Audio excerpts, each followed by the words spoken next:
Welcome, everyone, to another installment of the RPG Maker General Podcast, the RPGMGP. I am Marpix, a.k.a. Cody, your host. Along with me is our returning friend, Red Mage. Hello. A newcomer, Mr. Lewd Hips Robot Anon, a.k.a. Pedro. Hey, how's it going? And a good friend of mine and co-star on Defeat the Darkness, Adam. Hello. Thank you all for being here today. I want to ask you guys a question that came up in the thread a couple days ago is, what separates a Western RPG from a Japanese RPG? Why are they classified differently? What makes them unique? That is that's one of the big old can of worms, I think, because at their core, you know, both Eastern and Western are both RPGs. A lot of them you go through the same standard style of gaining experience, leveling up, and that kind of thing. It's the main difference is not the core gameplay, at least not in my opinion. It's everything else. It's the environment, it's the characters, it's the story, the plot. A lot of times, and so and that kind of boils back down just to cultural differences. You know, the Western view on things versus the Eastern view on things, and basically, from my experience, I've actually not played a lot of Western RPGs, so my opinions might be a little bit off, but it seems like a lot of Western RPGs are steeped in like tabletop RPGs, Dungeons and Dragons, that kind of thing, whereas the Eastern is more in their primary thing, which is anime. You know, the characters are usually really quirky, a lot of bright hair, bright colors, and it's dingy and dirty, usually, in the Western RPG, as I just said its face value. Yeah, I would pretty much have to agree with you on all those points. One thing that I've always found pretty interesting about not every JRPG, but a lot of JRPGs, despite the fact that they are made in Japan, a lot of them have Western European sort of ideas attached to them. Like, for example, my favorite JRPG of all time is Final Fantasy IX. One of the big things that they talk about in the game are the Knights of Pluto, knights being a very Western European sort of idea. And I think it's interesting that you don't really get to see a whole lot of that bringing of ideas overseas, because I can't really think of a whole lot of Western RPGs that are very Japanese, but I can think of a lot of Japanese RPGs that have Western elements in them. So I always thought that was really interesting. I think that Western RPGs are more about building your own character, building your own story, and JRPGs are more about you have this preset story, this preset character, and you're pretty much just along for the ride, You follow what this character goes through, and that's pretty much it. I don't know. Yeah, that's a good point. I didn't even really consider that, but that's kind of a staple of, like, Fallout and the Elder Scrolls. Like, you are like the person on screen is the avatar of you, whereas in the JRPG you're usually watching events unfold. So yeah, I didn't consider that, but that's true. Yeah, it's kind of like my big Western RPG that I've been playing a lot recently is the Mass Effect series, and it is full of really, really interesting characters, but surprisingly enough, the most boring and, not, the worst written character in the game is the one you play as, and I think that's because that they want you to kind of fill in the gaps yourself, and like it kind of gives you options to what his backstory is and what your service is as Commander Shepard, but for the rest, it kind of wants you to, headcanon is a word that gets thrown around a lot with stuff like that, and I like to agree. Whereas in JRPGs, it's like, you're not Cloud, but you play him on TV. Speaking of Cloud, that's actually, I was going to piggyback off what you were saying earlier, where there's a lot of Western references in JRPGs and not so much vice versa.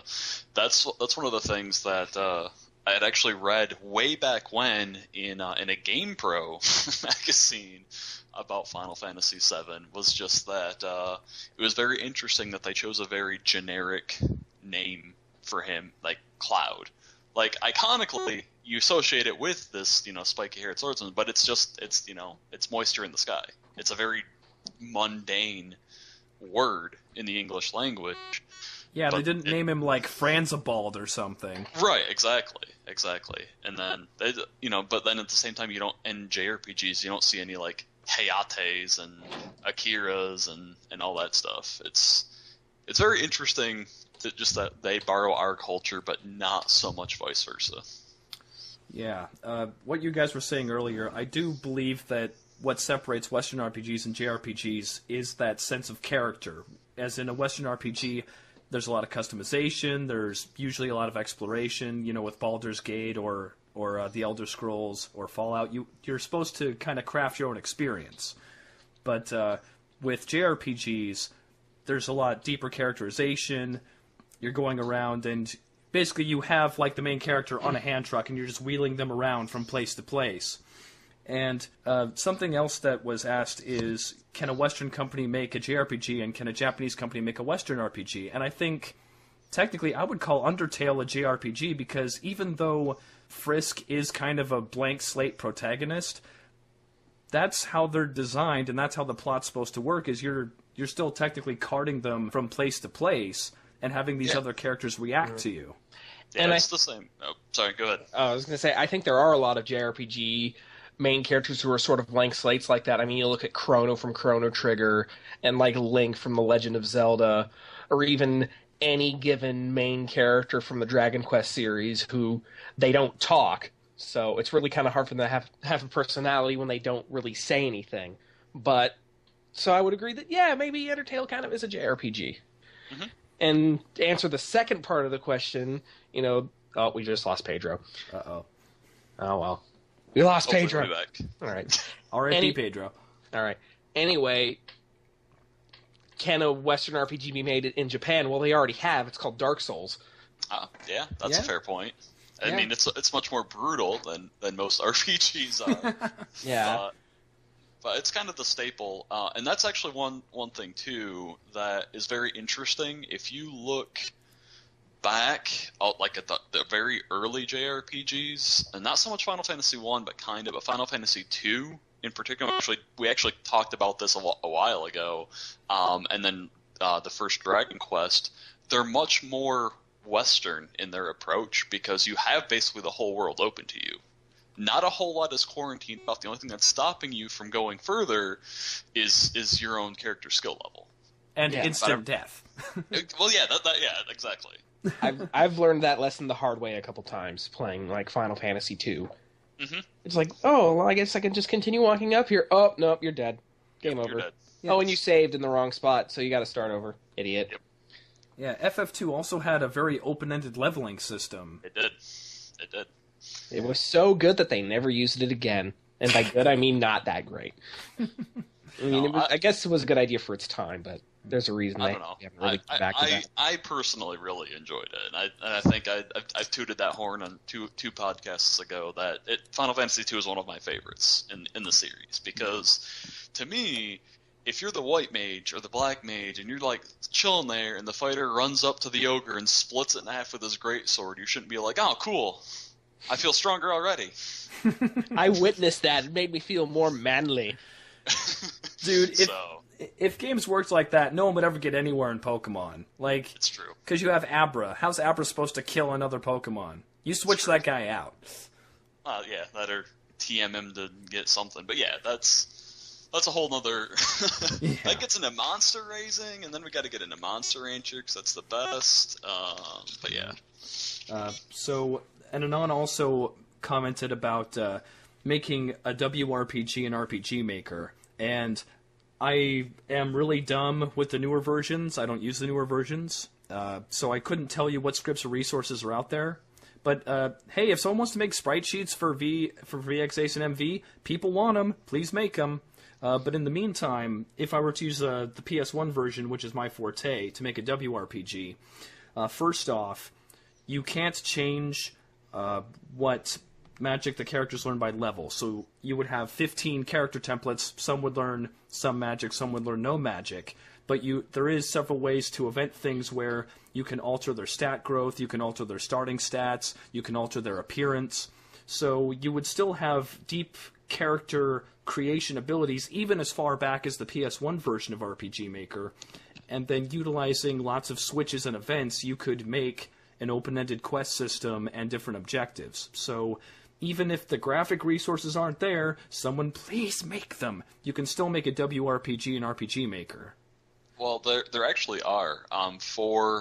It's either VX or VXA, so I forget which. There's actually it's called a high fantasy character pack, and it's like humanoid proportions. It looks like the early, probably actually like late '90s WRPGs, where it's kind of got the isometric style going on, and everything's really dark, everything's really gritty and kind of realistic. So if you need those kind of sprites, they're out there. They're in a resource pack that you can find on the Pirate Bay. But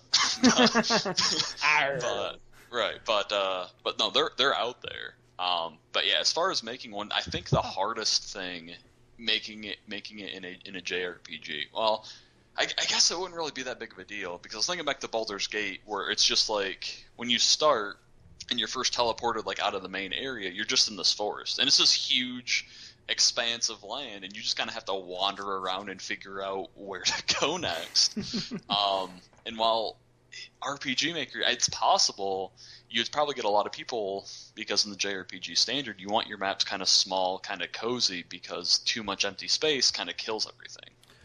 So in that regard, if you do make a WRPG for RPG Maker, would people who are so used to JRPGs get lost and give up like people did with Morrowind? Because this was, I've heard about this experience, and I had it too, where in Morrowind, you're supposed to take a Stealth Strider to the big city. Well, I didn't do that. I wandered through a couple caves and got killed by a mud crab. That was my first experience with Morrowind.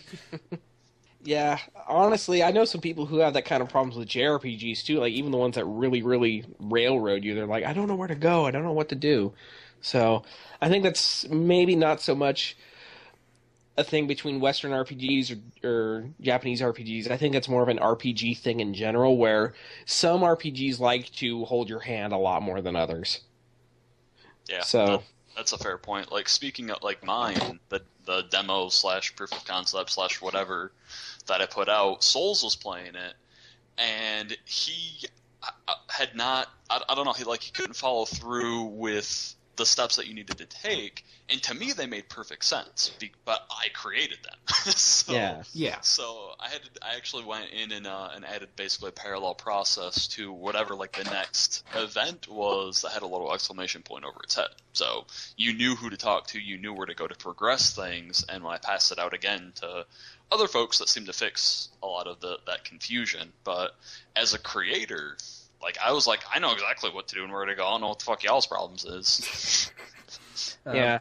What I liked about I have Dragon Warrior 1 through 3 for Game Boy, and if Dragon Warrior does one thing right, it's always aiding your sense of adventure, because even though they aren't particularly open-ended and there's only one place to go, sometimes people are dumb and they get lost and they forget. Well, if you go to any village in Dragon Quest, they're all going to be talking about your next objective. Hey man, there's a spooky house just west of here. Hey man, you want to know how to get to the spooky house? Oh, you're heading to the spooky house, huh? So you never forget, and even though they don't technically say you need to go there, you're curious and you want to go there. Right. It's hey, we're not telling you have to go to the spooky house, but if you want to go to the spooky house, it's, this way and that way. But you don't have to. But maybe you should, but you don't have to. I mean, we may have heard that big bad guy whom you heard about in the first town may be involved with stuff going on over there. So, just keep it in the back of your mind. Oh, no, man, that great prophecy came around 999 years ago. Just saying. That's actually a really good point, and that kind of too is another interesting bit where, and this is something that has always amused me in RPGs, because I've seen it handled completely differently in separate ways. Where they're like, man, I know you're going up that cave, but when you go in there, go left. If you go right, man, it's dangerous. And in half the games, you go right, you are gonna die. It's like a late game thing. But on the other half, it's slightly more difficult, but there's a reward at the end. So whenever tell me something not to do something in the game, I'm like, I'm doing it. You can't stop me. that kind of reminds me of the last time I played Dark Souls 2. I'm playing it on the PS4, and you know how in basically all the major Souls games is that you can leave notes for people on the ground, and sometimes you'll get notes from like the computer or notes that the developers put there on purpose. Like mostly it's just tutorial stuff, but there's an area in the game where there's this switch and it is surrounded by notes, and I go over there and it says, "Don't pull this lever, don't pull this lever, seriously, don't pull this lever." and they don't have ratings with them, which are, how you can tell if it's from the computer, if it's from a person. Right. And none of these have ratings on them. They all say, "Seriously, don't pull this lever. It's a bad idea to pull this lever." And of course, you pull the lever, right? No, DD, no! And this lever releases a guy who thanks you for freeing him from his prison, but then he also will try to invade your game later and try to kill you, and he's a really powerful, like, dark wizard or whatever. And there's a lore reason why he's in that cell, and you just let him loose because you're an idiot. Good job, hero. Good job. Is that like the golden armored guy in the first Dark Souls who gives you that ring if you kill him? Kind of. I'm going to look up his name, or the character's name in Dark Souls 2. I want to say it's like no. Anyway, I'm going to look that up right now. But anyway, that's what I got right now. All right. Okay. Yeah, Royal Sorcerer Navlan is his name, and he is a bad, bad, bad man. And you freed him. You moron. That just seems to be a trope with those guys. Like, hey, thanks for freeing me. Now die. Yeah, sorry about that. There's a guy in Demon Souls like that, too. In the very first one, he's like, "Oh, thank you for freeing me." And then you see him in your kind of main hub. He's like, "Oh, yeah, thank you a lot for freeing me." And then you leave, and when you come back, he started killing people. There was something I posted a couple threads ago, and it was about, like, do you have any deliberate fuck yous in your game? And it's those kinds of things where if people don't know what to do, they're probably going to do the wrong thing, and then you get to make fun of them later for doing it. It's like, why? Like, why are you hurting me for something I didn't know was bad? Yep. And there's a couple games that do that. Like, some are benign, like Earthbound. Like, hey, you want to blow more cash than you could ever hope to afford on this house with an oceanfront view? And then you buy the house, and, like, the whole wall is blasted out, but that's right where the ocean is. But then you have, like, if I'm going to bring up Undertale again, there's a couple parts where you aren't supposed to know what to do, and then the game decides to chide you for making decisions you didn't want to make. And it's like, okay, now that's just being an asshole. Now you're an asshole. Yep. Yeah. Good job, fuckhead. Yeah, especially, I think the reference that you brought up was the Toriel fight where if you kill her and then you talk to Flowey about it, then he's all like, "Yeah, it felt really good, didn't it?" And then, like, if you're like, "Oh wait, shit, no, I didn't actually want to kill her," and you reset and you go back, he's like, "I know what you did. I know what you did." Yeah, so. and the game, like, they ramp up the damage really hard. So, like, once you get her down to her final third, just dead. Wait, no. But I think a game like Dark Souls, which has a lot of replay value, it's okay to put those fuck yous in there because you maintain the choice later when you want to go back. Right. Yeah. And it's a game that's really meant to be played over and over and over again. So even if you make a mistake, you can just go back through the game on New Game Plus, and it's like, okay, I know not to do that again. Right. I hope. Some of us don't learn. No, maybe this time he'll be nice because it's New Game Plus. Yeah, who are you kidding? Yeah. Kind of in that same token, though, I mean, I agree with that as far as Undertale goes, but one of the things that it really did that was really interesting, and I have another reference, this is actually not an RPG, but just the meta component to it, where, like, the game knows what you, the player, is doing, was very interesting. And it was an approach that you don't usually see in games, because usually the person themselves is separate. You are not really involved. And this kind of actually goes back to the WRPG to JRPG, because in JRPGs generally you're not involved in the game as a person. Aside from, I think, Earthbound, they talk to you a couple times. But usually in Western RPGs, you are that avatar. That's you. That's your personification. But in JRPGs, it's not normally so. So that was a very interesting component. And then one of the the other things I was going to bring up was there's actually a dating sim that my wife was talking about, which she's never played it, but she really likes the meta stuff. And they're like, basically how it goes is like there's the two chicks that you can choose, and one is much more like easy to get. And if you go for her first, when you go through the new game plus to try and get the other one, she knows what you did in the previous playthrough and just completely fucks with your game the whole time. I know.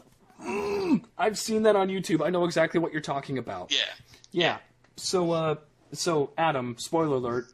So that dating sim, if you go for the easy girl, then the other one, who's the yandere, she is stalking you. And once you get to the ending with the normal girl, like the ending as in you two have done it, okay? You just did it. Yandere comes out from under the bed and chides you, the player, for not picking her. And then she like is talking to the character, and the character's like, I don't know what's going on, who are you talking to? And she goes, I'm not talking to you. Then she stares directly at the screen and goes, I'm talking to you. And like she kills the other girl and is like singing happy birthday, and then you try and talk to her and she says, say you love me, and whether you say that you love her or not, it's a foregone conclusion, like she hasn't forgiven you and hates your guts. But you have a permanent like save that gets corrupted, and once you like boot back to the main menu, she continues her torture. It's great. So basically we have a situation like War Games where it's like, strange game, the only winning move is not to play. Well, actually, technically, there is a winning move in that game. It's to ignore Easy Girl and court the yandere. And the yandere... Even though she's a psychopath? Oh, here's the best part, is she's a psychopath that really loves you. So if you love her back, then you both go through the dating sim, and you're both happy, and you live happily ever after. And then if you boot up the game like a week later, she asks where you've been. If you boot up the game a month later, she is wearing a different set of clothes, and again asks where you've been. And people have dug into the code for this game, and she has like things that she says up until 10 years after you stop playing. God. So, yeah, the meta component to stuff like that is really fucking cool. So, I'm just... The problem is I'm not really sure how to, like, in RPG Maker, for example, how... I'm sure there's like scripts and shit to like make variables stay set for long after like you close the game and that kind of thing. But just stuff like that is really interesting, and I'm very curious to see if stuff like Undertale and that dating sim are going to start influencing games in general to have a more meta component for the player to be involved. Yeah, I'm very ambiguous about that kind of stuff because I'm weird. I have trouble trusting people. And so, like with a good video game or a good book, I want there to be set boundaries. And it's like, okay, I open this book, and I read this book, it's a good book, I close the book, and then the relationship ends. You know, it doesn't remember what I've done, it doesn't try and bring it up or be anything more than it is. And I think when done properly, those games that address meta will do well, but the ones that don't are going to put people like me off because it's like, why are you getting so personal about this? You know, right. Like, I play a lot of Smash, okay? And I play a lot of Marth. Like, I don't want the game going, dude, Marth is low tier, his win rate is 25% worldwide, why are you still playing that piece of shit? It's like, whoa, hey, stop. Speaking of, we're talking about the roles that you play, you know, in a Western RPG and a JRPG, something I just realized. Riddle me this, Batman. Name a JRPG where you don't play the hero. Or a hero. Well, I can think of an RPG Maker game. Okay. I mean, like a major studio released JRPG. A major studio one. The only one, well, I guess that's not entirely true, because you still play a hero. Because in Final Fantasy XII, technically, Balthier is like the actual main character. Yeah. No, don't get me started on Final Fantasy XII. That's entirely different. No, it's a terrible game. It's a terrible game. Like, I want to like it, but I hate Vaughn so much. Right. Yeah, but aside from that, I can't really think of any offhand. I swear there was a Tales game where you... Oh, no! Here's where you play as the villain, you assholes. Final Fantasy Tactics Advance. Marsh is literally the antagonist, and I remember Yeah. being on 4chan in 2006 arguing with people for hours on end about whether what he did was right or wrong. Okay, so I'm still playing it, so no major spoilers, please. I've destroyed I think 2 or 3 of the things, and it's a pretty obvious foregone conclusion where that's heading. But yeah. Well, okay, so you've basically got the gist down. Okay, Yes. Marsh is out to destroy all existence in this world of Evilise. And somehow he has convinced inhabitants of this world to join him in destroying the world in which they occupy. Please tell me in what universe that makes sense. You are literally carting around the villains who want to destroy the world. It's true. So, having answered that question, here's a similar question, but a much easier one, I think. Name a Western RPG where you can play a dick. Pretty much all of them. Exactly. So, I think that's something that's really, really interesting between JRPGs and Western RPGs, is that in Western RPGs, yeah, you can kind of create your own character, and yes, technically you probably have to try and save the world, but that does not mean you have to be a good person. Right. Doesn't mean, yeah, you'll save the world, but that doesn't necessarily mean you'll make things better for the world in the end. Like, yay, I saved the world from the common cold by giving it leprosy. Yeah, that's actually a theme I kind of wanted to explore in my game, in that without giving a whole lot away, basically the bad guy does a bad thing at some point. And then but there's a lot of good that came from it, and if you stop the bad guy, then all of that good goes away. Kind of like a Lex Luthor or an Ozymandias kind of thing. Oh, I'm Yeah. so glad I was not the only person thinking of Ozymandias right now. So, but going back to that previous question, because it's an RPG Maker podcast, I got to talk about the RPG Maker game. And I saw this forever ago, and I actually have no idea where it's at in its development. But there's a game called You Are Not the Hero. And it went to Kickstarter and it got funded and everything. I haven't really kept up with it. But basically the premise is, if I remember right, and it could have changed, you're basically like an NPC in a town, and one of the heroes comes into your house, raids your shit, because that's what heroes do, and they end up taking a family heirloom. And you're like, no, hey, that's mine. Oh, it's Give on that now. back. I'm the hero! Right, and the hero's just no, we need this for, magical protection or whatever, and they just leave, and you're just like, oh, hell no. and so you're tasked with basically following the heroes across their adventures, and you don't fight anything. If you run into a monster, it's game over, because you can't fight, you're just a person. Oh, because you are not the hero. Exactly.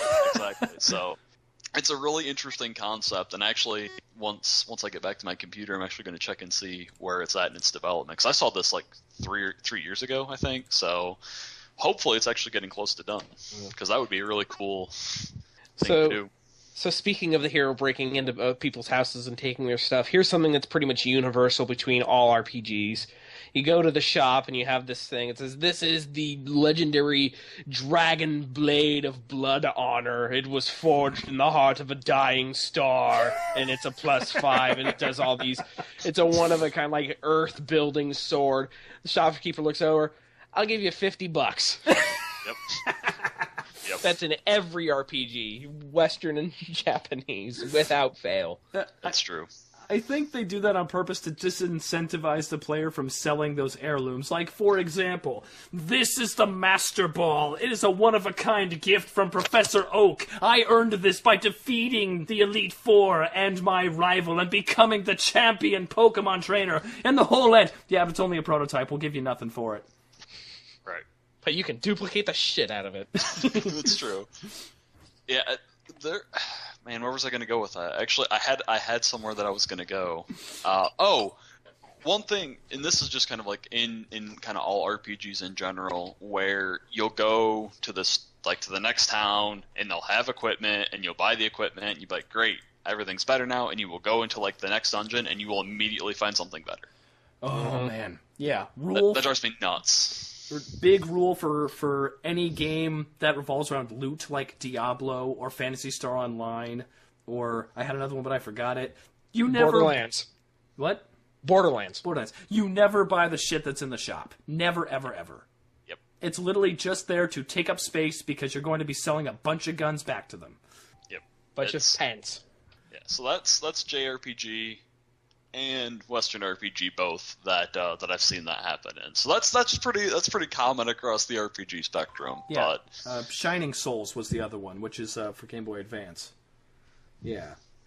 So, like, how do we fix equipment then? Because you can't have a shop that sells useless crap, but then you can't have, like, one of my most frustrating memories in the first Dragon Warrior was you get to, like, the second town, and they sell a longsword, and it's like 100 gold, and that's fine. It boosts your attack a little bit. But then they also sell an axe, and it's 400 gold. And keep in mind, slimes drop like 20. So do you sit there for an hour and grind to add +3 to your attack, or do you just grind it out with the longsword?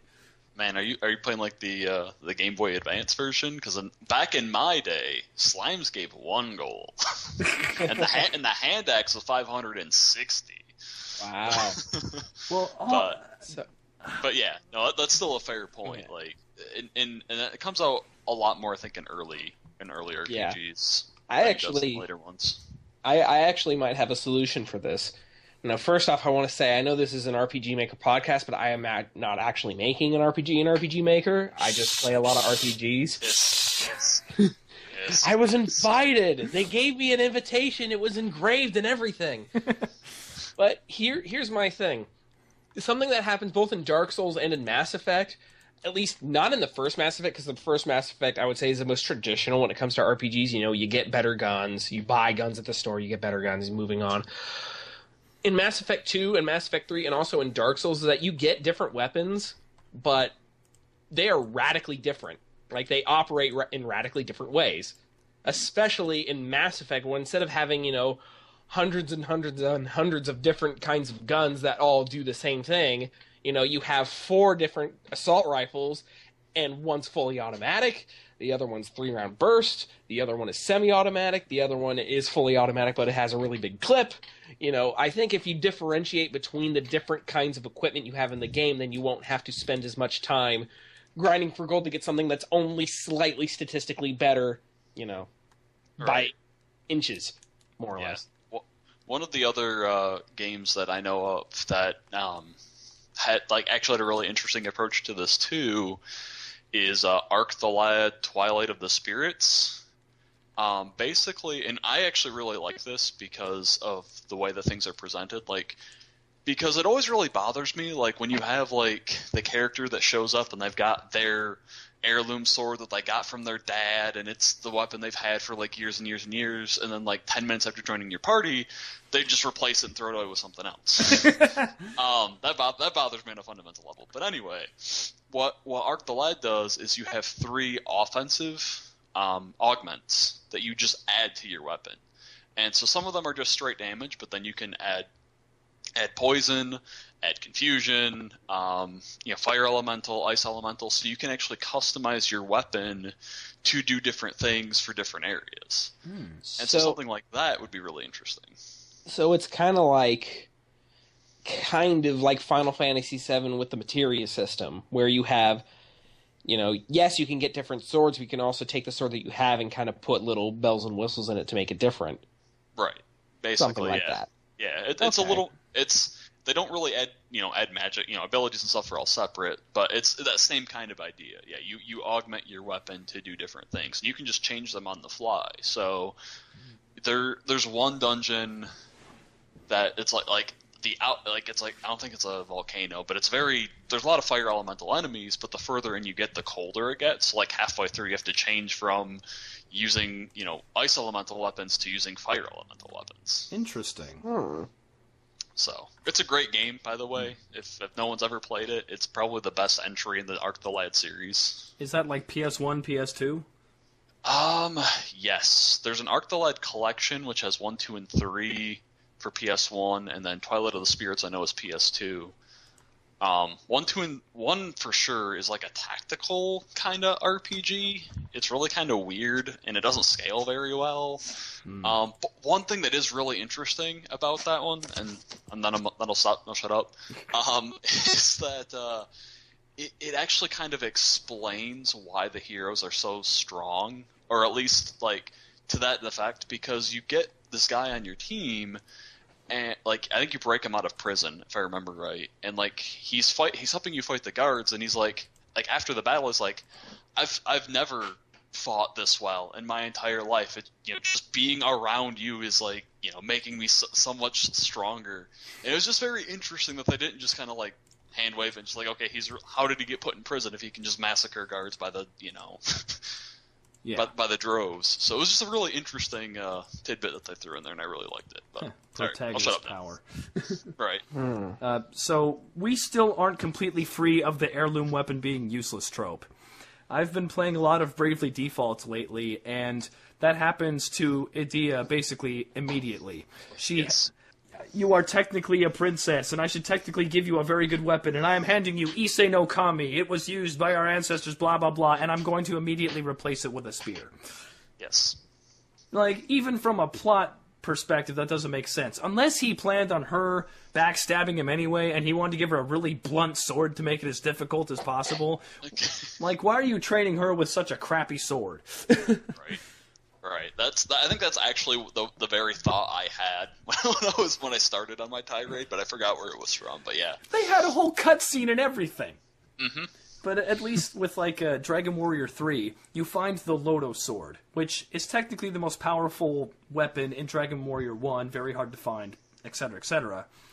But in Dragon Warrior 3, the Loto Sword has been there for a long ass time, and because it's the third installment of the game, you want something else to surpass it, like you have surpassed, the first game. So kind of reminds me of Pokemon. It's like they keep thinking of better and better Pokemon. Well, where do they stop? Like, what do they when they make God Pokemon? Where do they go from there? Mega evolutions, apparently. Yeah. Mewtwo's back on top, baby. He is iconic, though. You can't really ever argue that he's more important than pretty much any of the other legendaries ever have been. Yeah, I think the power creep in Pokemon is what lent itself to Mega Evolutions. Because, no, Charizard, Venusaur, and Blastoise are all still relevant, we swear. Mm-hmm. Yeah. You know what? That's why I'm kind of glad that Final Fantasy remakes their formula every time, so that there is no power creep. Yeah. Yeah. So I was just trying to think of what are some Western RPGs that are kind of similar to JRPGs, right? And I'm thinking the first couple BioWare RPGs, like after Knights of the Old Republic, is I'm thinking like Knights of the Old Republic 1 and 2, and like Jade Empire, those kind of have similar sort of setups to JRPGs where, especially Jade Empire, where you're in a really, really nice peaceful village and you're learning from your master, and then the bad guys come, the Fire Nation attacks, and shit gets real. I kind of like that, and I think unlike say Zelda or any other kind of mute protagonist one, with Jade Empire there is expectations placed on the player. Yeah. Speaking of, Jade Empire just went free a couple weeks ago. If you have a EA Origin account, they just gave it to you. So I have it for free now. If you haven't played it and you're listening to this podcast, do me a favor and go walk into the nearest door. Heard of, never played, but I think the wife has an Origin account, so I'll just get it from her. Yeah. It's really, really good, and I'm not going to say it here, but there is a plot twist in the game that is... You know how people say that, oh, I never saw that plot twist coming, and, it's just kind of like ridiculous, what a twist. In Jade Empire, there's a plot twist that I actually didn't see coming. And replaying the game a second time, they actually give you some pretty good clues. Yeah. I won't tell you here. If you've played the game, whoever's listening, you know what I'm talking about. Yeah, you told me about that, and that's why I think Jade Empire, it does follow the JRPG format, because, with Link, what you see with Link is what you get. He's not going to change or grow or do anything unless you explicitly have him do that thing. Whereas in Jade Empire, you have this backstory and these things that were not explicitly revealed to the player that are part of the character. And the player definitely was not expecting that to be part of the character that they created. Yes. And it doesn't give you all the details right away. Like, you have a version of what the story is that you have for like 75% of the game, and then you learn the truth and everything changes. Knights of the Old Republic is the very same way. You have an idea of how the game probably is supposed to go until you learn the big reveal, and then the gameplay itself doesn't change, but the story goes in a way different direction. That's true. Yeah, that one I know. I've played both the KOTOR games, so yes, that one I can agree with. All right. Yeah. I don't know. Do you need this explained, Cody? Because I can put up a spoiler alert for the 5 people who haven't played Knights of the Old Republic. You have told me all about Darth Revan. Okay. Here. Spoiler alert. Wait. Why are we spoiling Knights of the Old Republic and not Jade Empire? Because we can all talk about Knights of the Old Republic because we already know. I don't want to tell you guys about Jade Empire because you guys haven't played it. Darth Revan was his sled the entire time. And Kylo Ren is Jar Jar. I will build on my grandfather's legacy because Misa loves me some dark side. Oh, God. That's a whole nother video. It's just me talking about Star Wars, because I probably could talk about Star Wars and the expanded universe for like 45 minutes and then take a breath. Oh, man. Yeah, I'm that guy. Yep. Oh, man. Let's see here. I really love this thing we have going with the JRPGs versus WRPGs, and I want to think of a really good question. Yeah, that's what I've been trying to do, too, is just come up with something. Yeah. I saw a good video about how The Witcher handles romance, because with most BioWare RPGs, like, you're your blank slate, you pick, out of a menu of who you want, basically, and that's how the relationships work. Like, do you want the big burly alien? Do you want the lanky, sexy alien? That kind of thing. But then you have JRPGs where you have the guy, you have the girl, they've been raised together, they're not blood related, but they may as well be brother and sister. They're basically going to be together at the end of this game, and you know that already. And then there's the really, really hot priestess chick who not only is, important to the story, like in a serious way, but she's also the last member of a dying race. And she has to make Nookie with somebody. Uh-huh. But my point is, the video in particular was talking about The Witcher, and The Witcher kind of has it both ways, because The Witcher, you have your main character, and he's a set character, he is who he is, but then you can pick between Girl A and Girl B. It's kind of a Betty and Veronica situation. But don't try to go for them both at the same time, if I remember correctly, because they will team up and make your life hell. But, you don't see that kind of merging anywhere, where you have a deep-set character, and you can drastically alter them by having them be in a relationship with either someone who wants to settle down or someone who wants to continue adventuring. And you need a story that deep and characters that good to make a romance that worthwhile. Yeah, that's a fair point. I would agree with that. The only similar game that I can think of that had something pretty close to that was Star Ocean, the second story. Because you don't technically grow up with the main character, but basically your character just shows up in her village randomly, and she takes a liking to you right away. But how the game basically plays out by the end is the more time that you've spent with certain character pairings in parties, they grow affection for one another. So with the main girl, it just starts higher than everybody else's. But you can, because the main character dude is just your standard. He's got a big two-handed sword guy. He's a pretty cool dude.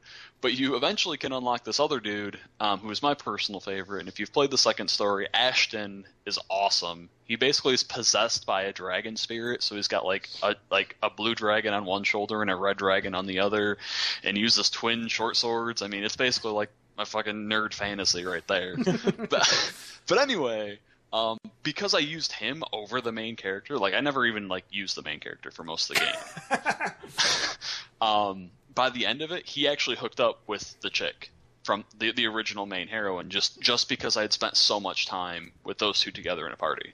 That's awesome. It kind of sounds like a little bit like Fire Emblem, where you could basically hook up anybody you want with almost, with anyone on the list.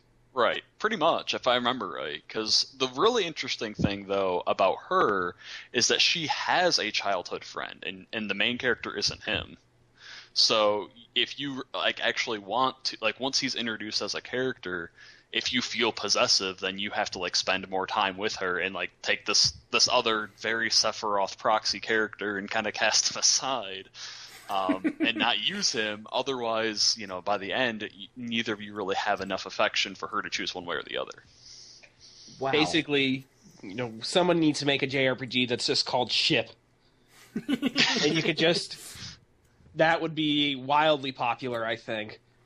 Yeah, I mean, that's basically Fire Emblem Awakening, but... but yeah. Which I love, by the way. I love Fire Emblem Awakening. And if you completely remove the gameplay, then you have The Sims. Yep, pretty much. That'd be an easy game to sell.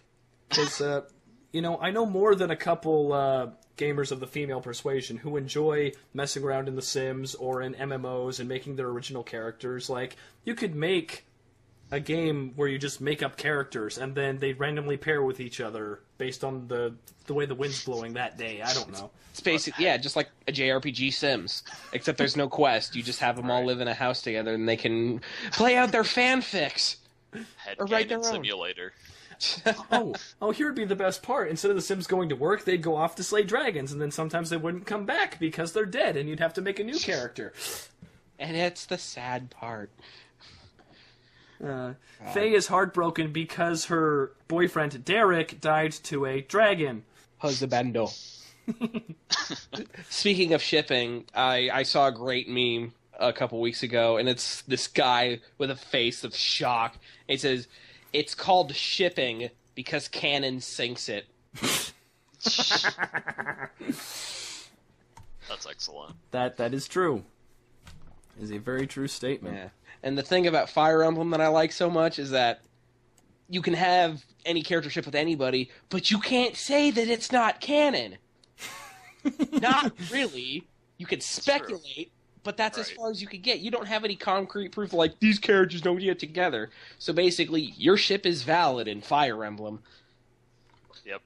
It validates everybody's fucked up fantasies. Yeah. Yep.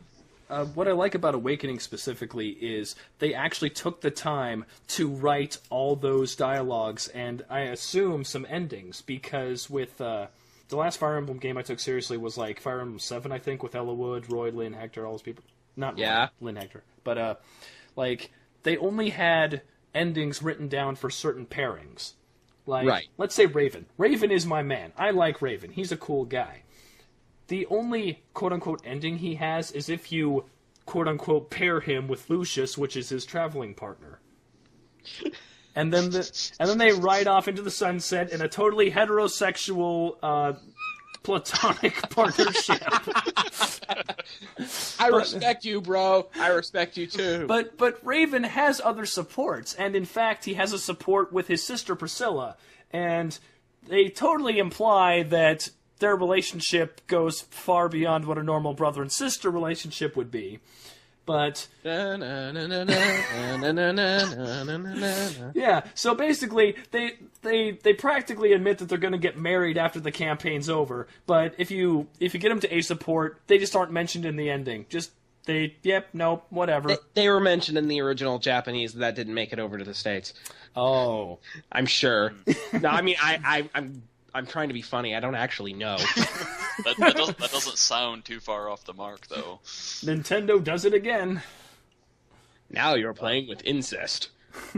But yeah, that kind of idea, too, is something that if you guys haven't played my 2-hour demo, Perfect Concept Dealy, that's kind of what I'm going for, because there's going to be points eventually, once I work on it more, because you have 6 characters, and it's based using the Pokemon Essentials engine, so you have a party of 6. So you can't really like exclude people. But eventually, once there's going to be like 20 characters to choose from, it's going to be, I guess, kind of like Suikoden in a way. There's different points during the dungeon that are like rest areas, and whoever's in your party will just be out milling around the campfire, and you can talk to the different people who will all react differently depending on who's in your party too. That's awesome. So that's what I'm going for eventually. Most of it is now just kind of trying to get away from the okay, I'm done, I don't need to do anything else ever again mentality. But that's my end game with it. Yeah. Dev talk, I kind of ran into that problem with Defeat the Darkness a bit. Like, once you ever tell yourself that you're done, your shoulders slump, and getting back in is the hardest thing to do. Yep. Like, once you get off that saddle, getting back on is momentous. Yeah, I've got a novel that I finished for NaNoWriMo, and it's like the editing's part is ready, and I'm just kind of like, man, I'm done. I did it. That's it. I'm done. But I really need to get on that. Yeah. Cody and I both have novels that we're trying to write for NaNoWriMo, and I started mine just this last year, and I'm at 12,000 words. I'm like, yay, I'm doing really good. And then there are days where I come home from work, and I'm just like, I know I'm supposed to work on it, but I just can't. I can't even right now. Yep. Don't worry, I'm going to finish it someday before I die. Yeah, so advice to any new devs out there, keep your momentum. Look at your project every day. You don't have to do it for very long. Be like 5 minutes. Just keep it fresh in your head. Keep thinking about it. Yep. Do something. Create one event. Create one NPC. Just do something every day. Yep. Otherwise, you'll end up like me, where since it's been done, I literally have not touched it. and that's been about 3 weeks. So I really need to get back on it. Yeah. So that was a good discussion, gentlemen. Thank you both for being here. Did you want to show anything before you guys took off for the day? Honestly, the only thing I was going to show is the thing that you're probably going to show, Cody, which is Defeat the Darkness. Yay! Our silly, silly, silly show of silliness that I'm proud to be a part of. Mm-hmm. So that's youtube.com/user/253entertainment or defeatthedarkness.tumblr.com. Everybody should watch it. That means you, Red Mage. Yeah, I know. I will. I'm just trying to think if there's any RPG Maker games that I've been playing recently that I wanted to give a shout out to. But unfortunately, most I've been playing is Faster Than Light. Did you want to put your proof of concept in the video description for this? Yeah, we can do that. All right. Yeah, just give me the link later. We'll do that then. Okay, cool. Beyond that, what's the other? Oh, this is not an RPG in any stretch, but it's a fun little game. And if you've got 30 minutes to kill and need something to do, there's a game called Princess Remedy in a World of Hurt on Steam. It's free. It was made in a 3-day game jam type deal. So it's really basic. It's got an 8-bit palette and everything, but it's actually really interesting shooter. And at the end of the game, anybody, because basically what happens is you go to talk to somebody, they're like, I'm suffering from X malady, which sometimes the dialogue can be pretty humorous, my horns are all greasy, and you save them cool, now I can keep putting burgers on my horns again. It's really kind of out there. But once you've beaten the game, you can marry anybody that you've healed. Anybody. Flowers, ducks, the prince if you want to, your childhood best friend, whoever you want to marry, you can. And they each have one separate line of dialogue for the ending. But it's a free game. It takes 30 minutes to beat the whole game. It's just a fun little thing, and I actually find myself coming back to it and playing it when I've got 10 minutes to kill, and I need to do something, and I want to just sit and stare at my computer screen. Yeah. So that'll be what I shill this time. All right, perfect. Well, thank you all for listening, and we'll catch you next week for the RPGMGP. All right. See ya. All right. See you later. Yay! R.I.P. Pedro.